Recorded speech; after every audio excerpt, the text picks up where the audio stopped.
Hello नमस्कार दोस्तों, स्वागत है आप सबों का थिंक सैंग्विन के इस यूट्यूब चैनल में। दोस्तों, आप में से ऐसे बहुत छात्र हैं ना जो जीके पढ़ना चाहते हैं और लेकिन स्कोर करने में तकलीफ होता कि क्योंकि एनसीईआरटी समय पर ख़त्म नहीं कर पाते हैं और वो जीके में कमज़ोर हो जाते हैं। आप में से बहुत ऐसे छात्र होंगे जो कि एक ऑफिस में काम करते हो क्योंकि उनका फैमिली कंडीशन ठीक नहीं है। बहुत ऐसे छात्र होंगे जो टीचर हैं। बहुत ऐसे लड़कियां भी इस वीडियो को देख रहे हैं जो कि वो होम मेकर हैं। इनफ टाइम नहीं है लेकिन जीके पढ़ना है, क्योंकि जब तक जीके नहीं पढ़ेंगे तो सारे कम्पिटिटिव एग्जाम एसएससी में अब ये रूल ला दिया गया है कि बिना जीके का काम नहीं चलेगा, आपको एटलीस्ट जीके पढ़ना ही पड़ेगा। इस स्थिति में हमें हर एक कम्पिटिटिव एग्जाम में जीके पढ़ना ही पड़ेगा क्योंकि जीके का बहुत बड़ा रोल है।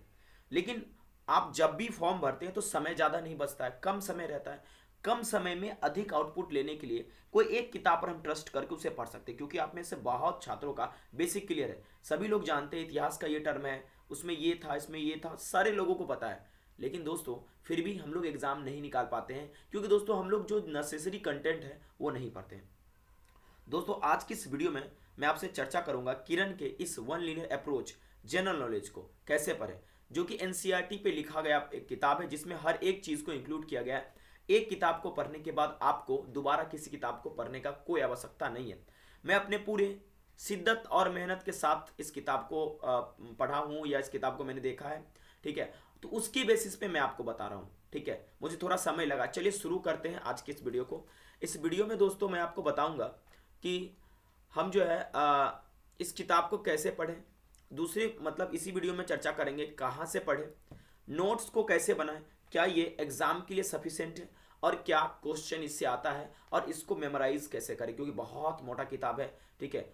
तो इस स्थिति में आपको इसे मेमोराइज करने में आपकी मेमोरी पावर में बहुत ज़्यादा कैपेसिटी है, लेकिन अरेंज नहीं रहता है तो आप नहीं याद कर पाते। वो सारा चीज़ भी हम डिस्कस करेंगे। तो चलिए सबसे पहले हम शुरू करते हैं दोस्तों इस बात को लेकर कि इस किताब को हम कैसे पढ़ सकते हैं, क्या तरीका है इस किताब को पढ़ने का, ठीक है। चलिए तो दोस्तों हम लोग देख लेते हैं कि कैसे इसे पढ़ेंगे। देखिए सबसे पहले जो मैं आपको बताना चाहता हूँ, ध्यान से समझिएगा। इसमें जो पहला पॉइंट हम लोग चर्चा करेंगे वो हमारा पहला पॉइंट होगा दोस्तों, हाउ हाउ कैसे पढ़ें। देखिए इसे पढ़ने के लिए ना सबसे पहली बात जो है आपके पास कुछ बेसिक ज्ञान होना चाहिए कि इतिहास में जो काल होते हैं उसके बारे में ज्ञान होना चाहिए। मतलब ये प्राचीन काल है, ये मध्यकालीन, इस सब चीज़ें, छोटी छोटी चीज़ें सबको पता होता है। मेरे हिसाब से आप लोगों को बेसिक नॉलेज होगा, ठीक है। अगर नहीं भी है तो आप पढ़ सकते हैं, इसमें आसान भाषा में लिखा हुआ, आप आसानी से समझ सकते हैं। देखिए दूसरा बात कि आपके पास पेशेंस और मेमोरी पावर होनी चाहिए। मेमोरी पावर का माने ये नहीं कि जो कमजोर छात्र है जिनके पास भूलने जो भूलते हैं वो नहीं पढ़ पाएंगे, नहीं ऐसा नहीं। मतलब आप किसी चीज़ को थोड़ा सा लंबा समय तक कंटेन कर पाएंगे, वो भी मैं तरीका आगे चल के बताऊंगा। तीसरा बात कि जो रिक्वायरमेंट है हाउ के लिए मैं वो बात कर रहा हूँ, ठीक है। तीसरा बात कि भाई साहब एक पेंसिल खरीद लीजिए मार्केट से, हाइलाइटर खरीद लीजिए और आप अपने मोबाइल में इंटरनेट कनेक्टिविटी भी ले लीजिए, क्योंकि ये ज़्यादा जरूरी है। इस किताब को जब आप पढ़ रहे हैं, पढ़ लिए ठीक है, एक बार पढ़ के छोड़ दिए, ना रिवीजन किए ना कुछ उसमें से आउटपुट निकाले, तो वो किताब रिडंडेंट हो जाता, अननेसेसरी, कोई काम का नहीं, ठीक है। इसके अलावा आप मार्केट जाकर एक स्पाइरल का कॉपी खरीद लीजिए या आपके पास जो बढ़िया कॉपी है आप उसे खरीद लीजिए ताकि आप इससे नोट बना सके, आप इसे टाइम टू टाइम रिवीजन कर सके। तो ये आपको हाउ में इतना काम करना है और सबसे बड़ी काम तो ये करना है, अगर ये किताब नहीं है जाकर इस किताब को आप परचेस कर लीजिए। अगर आप हमें कहेंगे ना इस किताब का हम लाइन बाय लाइन आपको पढ़ा भी सकते हैं, ठीक है। लेकिन मेरे साथ प्रॉब्लम ये है कि हम हिंदी माध्यम के छात्र नहीं हैं, हम इंग्लिश हिंदी माध्यम के ही थे, लेकिन इंग्लिश माध्यम में सारी चीज़ों को मैंने पढ़ा है। तो आप इसका हिंदी एडिशन भी लाकर पढ़ सकते हैं, मैं हिंदी इंग्लिश दोनों कवर कर दूंगा अगर आप कहे तो, ठीक है। चलिए अब चर्चा दोस्तों हम लोग करते हैं कि हमें इस किताब को कहाँ से पढ़ना चाहिए, फ्रॉम वेयर टू स्टडी, ठीक है। तो अगर ये आपके दिमाग में प्रश्न उठ रहा है तो सुनिएगा ध्यान से। बहुत ऐसे छात्र होते हैं किताब में चार चार पांच पांच टॉपिक को एक साथ पढ़ना शुरू कर देते हैं, वो दोस्तों एक भूल है, इससे आप कोई टॉपिक कवर नहीं कर पाएंगे। इस किताब में काफ़ी सारे कंटेंट है, काफ़ी मोटा है लेकिन फिर भी सुसंगत है, रिलेवेंट है, पढ़ने लायक है, ठीक है। और इसमें सारे के सारे सेक्शन है जो भी आप खोज रहे हैं, फिजिक्स केमिस्ट्री बायोलॉजी, इसके बाद जनरल नॉलेज के जो भी टर्म्स है, विटामिन मिनरल्स, जो भी चीज़ आप खोज रहे हैं सब कुछ आपको मिल जाएगा। लेकिन मैं आपको कहूंगा ना कि आप इतिहास से शुरू कीजिए, सबसे पहला सेक्शन से शुरू कीजिए। प्रत्येक दिन जो है एक पुजारी बनकर, इसे भगवान मानकर 1 घंटा 30 मिनट आप इसे स्टडी कीजिए। जी हाँ दोस्तों, 1 घंटा 30 मिनट, ठीक है। क्योंकि मैं मुझे पता है आप लोग नॉर्मल छात्र हैं, आप लोग ऑफिस में काम करते हैं, बहुत ऐसे छात्र हैं जिनका फैमिली कंडीशन सही नहीं है, लेकिन जीके उनको सबसे ज़्यादा ट्रबल देता है। इस किताब को पढ़ना 1 घंटा 30 मिनट काफ़ी है, ठीक है कि नहीं? आपके पास वो टाइम भी आ जाएगा, आपको कोई ट्रबल भी नहीं होगा, ठीक है। सबसे पहले आपको क्या करना है, इस किताब में फर्स्ट रीड देना है normal, without going in deep, मैंने डीप में नहीं जाना है। नॉर्मली आप इस किताब को खोलें, खोलने के बाद आप इसमें जो भी आपको आ रहा है इतिहास के टर्म, आप उसे आराम से पढ़ लिए समझते समझते, ठीक है। अब मुझे आशा है कि बहुत समझ तो जाएंगे ही, मैं आपको पूरी आशा के साथ कहता हूँ, क्योंकि बहुत छात्र कहीं ना कहीं बहुत सारे आप कोर्स पढ़ते रहते हैं, कहीं ना कहीं बचपन में इतिहास आप पढ़े होंगे, ठीक है, वो तो आपका कहीं ना कहीं आपके सबकॉन्शियस माइंड में होगा ही होगा। तो घबराने की कोई जरूरत नहीं कि मैंने कभी इतिहास नहीं पढ़ा है, ठीक है, पढ़ोगे तब ना जानोगे आप, ठीक है। मैंने पहला रीडिंग बिना डीप में जाए हुए आप दोगे, ठीक है। उसके बाद दोस्तों जैसे एक एग्जांपल से मैं बता सकता हूँ, जैसे मैंने यहाँ पर कुछ लिखा है, ठीक है, आप गौर से अगर देखोगे, जैसे मैंने यहाँ पर कुछ लिखा है, इसमें आप क्या चीज़ देखोगे, इसमें आपको दोस्तों कुछ चीज़ें मिलेगी, वो ध्यान से समझिएगा वो चीज़ें क्या है, ठीक है। सबसे पहला दोस्तों यहाँ पर ना आपका जो पढ़ेंगे आप, जैसे मैंने फिरोज शाह तुगलक के बारे में पढ़ा, ठीक है। He found an Ashokan pillar inscription from Topra Haryana, ठीक है, हरियाणा, ठीक है, थोड़ा सा मिटा हुआ है, brought it to Delhi and ask Pandit to decipher it. मतलब कि फिरोज शाह तुगलक ने अच्छा, फिरोज शाह तुगलक कौन था, इस चीज़ के बारे में बाद में जानेंगे, पहले ये समझ लेते। उसने अशोकियन पिलर को उसको लेकर आया था, ठीक है, कहाँ से, हरियाणा से लेकर आया था और दिल्ली लाया, और दिल्ली में काफ़ी विद्वान पंडित थे, उन पंडितों को फिरोज शाह तुगलक ने बोला आप इसे पहचान कीजिए, इसमें क्या लिखा हुआ है, लेकिन वो लोग फेल हो गए, उसे पहचान नहीं कर पाए, ठीक है। ये पहला रीडिंग है, हम लोग जो नॉर्मल एक छात्र होकर पढ़ते हैं। उसके बाद ब्रिटिश जो है स्टार्ट कर दिए इस इपिग्राफिक स्टडी को करते हुए, और 18 सेंचुरी के आसपास इसको क्या कर लिया, डिसाइफर कर लिए, मैंने इसको क्या किया उसके बारे में जानकारी ले लिया और बता दिए, ठीक है। अच्छा, James Prinsep made a complete chart of Ashokan alphabets in 1837। James Prinsep जो थे, तो हमने इतना इससे पढ़ लिया दोस्तों। ये जो है हम और आगे पढ़ सकते हैं, ठीक है। देखिए यहाँ पर लिखा हुआ he was the first person to decipher Ashokan edicts, ठीक है, मैंने बहुत सारा जानकारी हमने लिया कि भाई साहब अशोकियन पिलर के बारे में, हरियाणा से उसको फिरोज शाह तुगलक लेकर दिल्ली आए, ब्राह्मणों को बोले भाई साहब इसको पहचान कीजिए पंडितों को, लेकिन वो फेल हो गए। लेकिन ब्रिटिशर लोग ने इसे इपिग्राफ स्टडी करते हुए क्या किया, उन्होंने इसे प्राप्त कर लिया 18 सेंचुरी में, और इसका सबसे बड़ा श्रेय जेम्स प्रिंसेप को जाता है। हमने एक नॉर्मल स्टडीज दिया, मैंने आपको क्या बोला कि फर्स्ट रीडिंग, ठीक है, first reading normal without going deep, हमने डीप पे नहीं गया, हम पहली बार पढ़े, ठीक है। Second reading mark some valuable point. आप हमें बताइए कि आपको समझ में नहीं आया कि भाई साहब स्क्रिप्ट को एडिक्ट करने वाले जेम्स प्रिंसेप थे, कई सारे सीडीएस परीक्षा में ये पूछा गया। इसके अलावा फिरोज शाह तुगलक हरियाणा से दिल्ली लेकर आए इसे, ब्राह्मण लोग फेल हो गए, ठीक है। अच्छा, ये मेरा फर्स्ट रीडिंग था। सेकेंड रीडिंग हम कैसे करेंगे, सेकेंड रीडिंग जब दे रहे हैं ना, तो हम क्या करेंगे दोस्तों, ध्यान से समझिएगा। सेकेंड रीडिंग देते हुए ना, यहाँ पर जो मुझे पॉइंट लग रहा है कि भाई मार्क करना चाहिए, जैसे यहाँ पर ही वाज ऐसा लिखा हुआ है, sorry, he was the first person to decipher Ashokan pillars, ठीक है। इसे जब मैंने पढ़ा, ठीक है, ध्यान समझिएगा, एक मिनट दोस्तों, एक सेकंड दोस्तों, ठीक है, जब मैंने इसे पढ़ा तो मैंने मार्क कर दिया, ठीक है, इस चीज़ को जेम्स प्रिंसेप में। और उसके बाद दोस्तों हमने इसमें मार्क करा, इसमें हमने क्या किया, अपना हाइलाइटर या पेंसिल से इसको मैंने मार्क कर दिया, ठीक है, इतना काम मैंने किया। अब दोस्तों जो हम लोग थर्ड रीडिंग देंगे, third reading should be deep, should be deep. मतलब क्या सर, मतलब सर ये कि हमें ये जानकारी अब लेना है इंटरनेट के मदद से कि भाई साहब ये जो आपका एक मिनट दोस्तों, ठीक है, ये जो जेम्स प्रिंसेप थे, ठीक है, ये पहले थे कौन, इसके अलावा फिरोज शाह तुगलक के बारे में जानकारी हमें लेना है। तो उसके लिए हम कहाँ पर जाएंगे, उसके लिए हम क्या करेंगे, देखिए आप अपने साथ मोबाइल लेकर मत बैठना, आप डिस्टर्ब होगे पढ़ते वक्त में। एक अलग से छोटा सा पेज लेकर बैठना, क्या करना है दोस्तों, एक पेज लेकर बैठना है, और उस पेज में ना आप क्या करोगे, जो जो आपके दिमाग में प्रश्न अराइज हो रहे हैं, जैसे कि डाउट बनेगी फिरोज शाह तुगलक आखिर था कौन, क्योंकि मैं पहली बार इतिहास पढ़ रहा हूँ और उतना जानकारी भी नहीं, अगर पीछे मैंने पढ़ा है तो भूल गया हूँ, तो फिरोज शाह तुगलक के बारे में लिख लेंगे। और जब हम लीजर में होंगे, या हम स्पेशली क्या करेंगे, कभी जब मान लीजिए दुकान पे कुछ काम हो रहा है, ऑफिस में कुछ काम हो रहा है, लेकिन हमारा उसमें योगदान नहीं है, हम बैठे हुए जस्ट देखने के लिए, तो मोबाइल निकालेंगे और हमारे पास जो चिट्ठी है, जो चिट्ठी हमने बनाया है, उसमें से हमने क्या करना है कि फिरोज शाह तुगलक के बारे में जानकारी ले लेना कि ये किसके रेन में थे, क्या थे, नहीं थे, इनके आसपास क्या चीज़ें थी।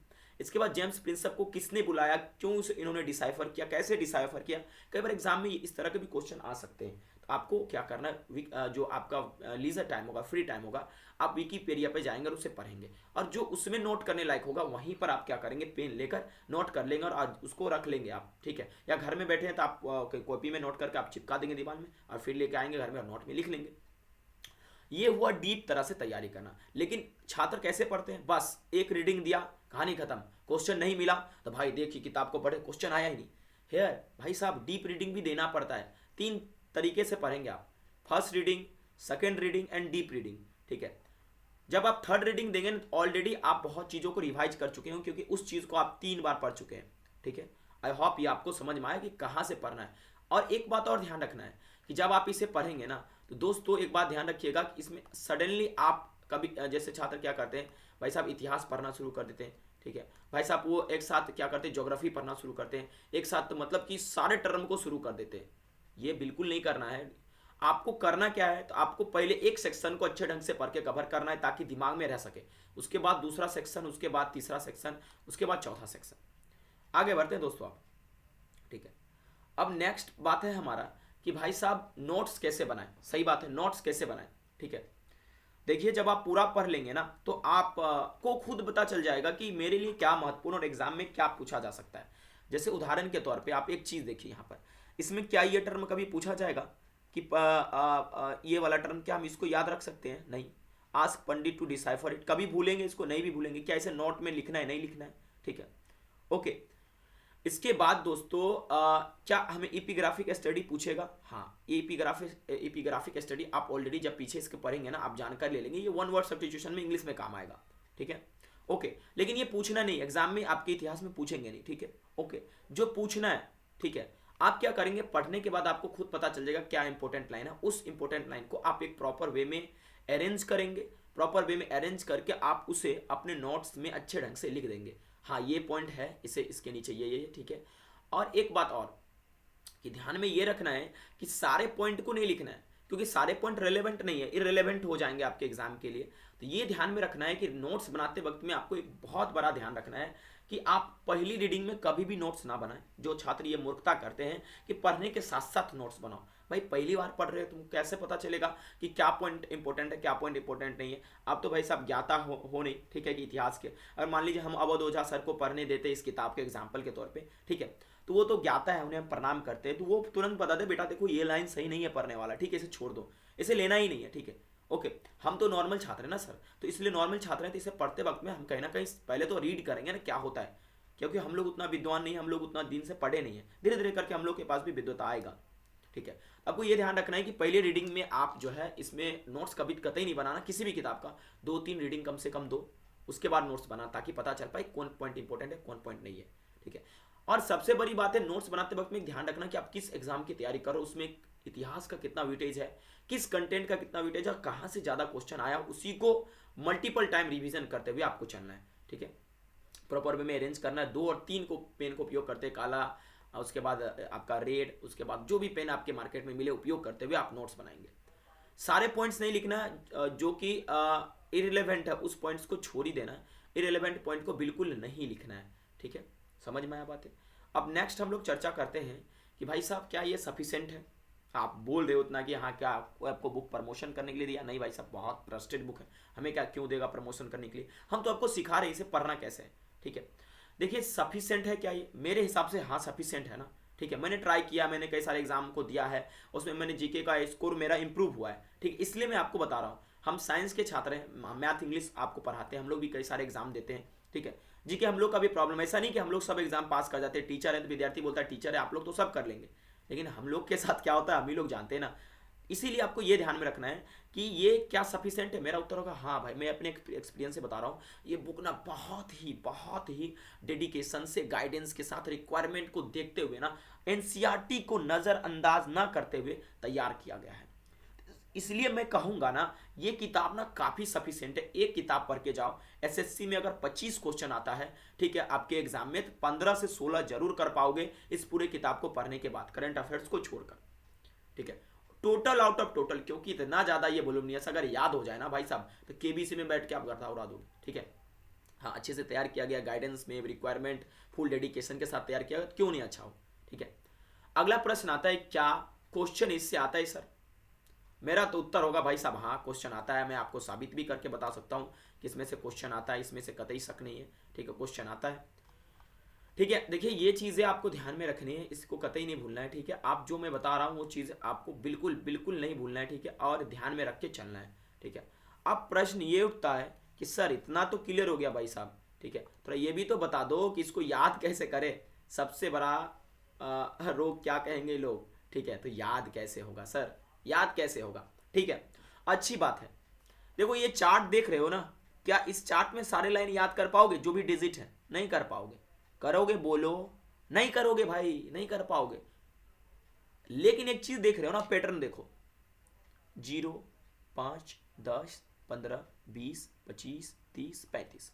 अच्छा सर, इससे एक चीज क्लियर हुआ, क्या चीज क्लियर हुआ सर? सर क्लियर ये चीज हुआ कि यहां पर ना ये सारे के सारे नंबर जो है ना 5 के मल्टीपल है। पहले 0 हुआ, उसके बाद 5 हुआ, तो हम याद रखेंगे हाँ, जो पहला जो आपका था पेंटागोन, उस पेंटागोन के अंदर में 0 था, उसके बाद फिर आगे 5, फिर 10, फिर 15, 20, 25, 30, फिर 35। हमने क्या किया, एक मेमोनिक बना लिया, एक तरीके को समझा इसे याद कैसे किया जाता है। क्या हम इसे ऐसे समझ पाते? रटते रटते मर जाते, लेकिन नहीं समझ पाते। लेकिन हमने एक पैटर्न को समझा कि कौन किसके साथ है। हमने ये देखा कि भाई साहब पहले 1, 2, 3, 4, 5 पेंटागोन, पेंटागोन, पेंटागोन, पेंटागोन, पूरा पेंटागोन है। उसके बाद ये कुछ आकृति है, उसके अंदर में ये आकृति है। यस, तो वही बात होता है, याद करने के लिए सबसे पहले चीज़ों को आप अच्छे तरीके से लिखिए, उसको अरेंज कीजिए। तो जब आप इस किताब को पढ़ेंगे ना, तो जो आप पहली बार पढ़ रहे हैं ना, अगर आपको याद नहीं हो रहा है, ठीक है, बार बार पढ़ने के बाद भूल जा रहे हैं, तो एक रफ कॉपी ले लीजिए। इसमें इसको जो भी पॉइंट आपको लग रहे हैं महत्वपूर्ण है, उसे लिखिए मेरे दोस्त, लिखिए, हाँ, राइट इट डाउन, ठीक है। लिखिए, 2 बार 3 बार लिखेंगे ना, आपको खुद ब खुद याद हो जाएगा, आपको कोई दिक्कत नहीं होगा। हम लोग ऐसे ही याद करते थे। कुछ ट्रिक बना लो याद करने का, ठीक है, कुछ ट्रिक बना लो। जैसे मैंने आपको बताया था, कौन सा ट्रिक? जैसे मान लीजिए मैंने इंडियन स्टैंडर्ड टाइम के बारे में पढ़ा, तो वहां पर हमने 5 राशि ये पास करता है, तो हमने ये ट्रिक बना लिया, ठीक है। आनंद महिंद्रा ओडी से उड़े, ए फॉर आंध्र प्रदेश, उसके बाद ओ फॉर उड़ीसा, उसके बाद मध्य प्रदेश, एम फॉर, और उसके बाद आपका फिर उसके बाद दोस्तों क्या हुआ, छत्तीसगढ़ और यूपी, ठीक है, ये ट्रिक बन गया। और रीड 1 पार्ट 8 सिंगल टाइम, मानी कि मल्टीपल पढ़ोगे जिंदगी में कभी याद नहीं होगा। कभी इतिहास पढ़ रहे हैं, कभी ज्योग्राफी पढ़ रहे हैं, कभी फलाना फलाना, ऐसे में कभी याद नहीं होगा। एक पार्ट को एक बार में पढ़ो अच्छे ढंग से, ठीक है। और ये कतई मत सोचो कि यार भूल जाओगे, हाँ भूलना तो मतलब है ही गुण, ये तुम इसको पकड़ भी नहीं सकते। अगर नहीं भूलते तो मैं एक दिन में जो है कुछ खाना पीना नहीं खाता, 10-20 किताब पढ़ लेता, ठीक है, एक ही दिन में परीक्षा पास कर लेता। उन छात्रों को क्या होता जो जिंदगी भर मेहनत कर रहे हैं, ठीक है, तब तो उनके साथ नाइंसाफी होता ना। इसलिए भगवान ने भूलने की शक्ति दी ताकि सभी लोग बराबर कर सके, ठीक है। तो भूलोगे तो उसका भी इलाज है, रिवाइज भैया, रिवाइज रिवाइज इतना करो कि ये किताब खून में आ जाए, ठीक है। एक बार खून में आ गया ना, तो ये खून इतना तेजी से दौड़ेगा ना, कई सारे कॉम्पिटिटिव एग्जाम को क्रैक कर लोगे। दोस्तों आज जो है हमने आपको बताया कि इस किताब को कैसे पढ़ा जाए, कैसे याद किया जाए, क्या तरीका है पढ़ने का, ठीक है। आई होप आपको ये समझ में आया होगा, ठीक है। अगर अच्छा लगा तो वीडियो को शेयर कीजिए। जो छात्र इस किताब को घर में लाकर रख दिए, पढ़ना नहीं चाहते, एक किताब जो आपके भविष्य को बना सकता है और बिगाड़ सकता है, ठीक है, जीके के लिए ये किताब सबसे बेस्ट है, ठीक है, पढ़िए। और कोई भी किताब खराब नहीं होता। बहुत लोग कहते हैं मार्केट में ये किताब रिलेवेंट नहीं है, देखो सब किताब को ना डेडिकेशन के साथ लिखा जाता है। इसलिए मेरे हिसाब से टीचर हो सकते हैं खराब, लेकिन किताब बहुत ज़्यादा डेडिकेटेड होते हैं, लिखे हुए होते हैं कॉम्पिटिटिव एग्जाम के लिए। तो इस वीडियो को देखने के लिए बहुत बहुत धन्यवाद। और कोई किताब आप चाहते हैं कि मैं कवर करूँ तो कमेंट कीजिए, ठीक है, लेकिन मैं समय लूंगा उसे पढ़ने में। मैं ऐसे ही नहीं आकर कुछ भी बना दूंगा, नहीं, I will take some time. Thank you very much for watching this video. मिलते हैं अगले एपिसोड में किसी और खूबसूरत वीडियो के साथ। तब तक आप इंग्लिश वॉल्यूम 1 को एंजॉय कीजिए।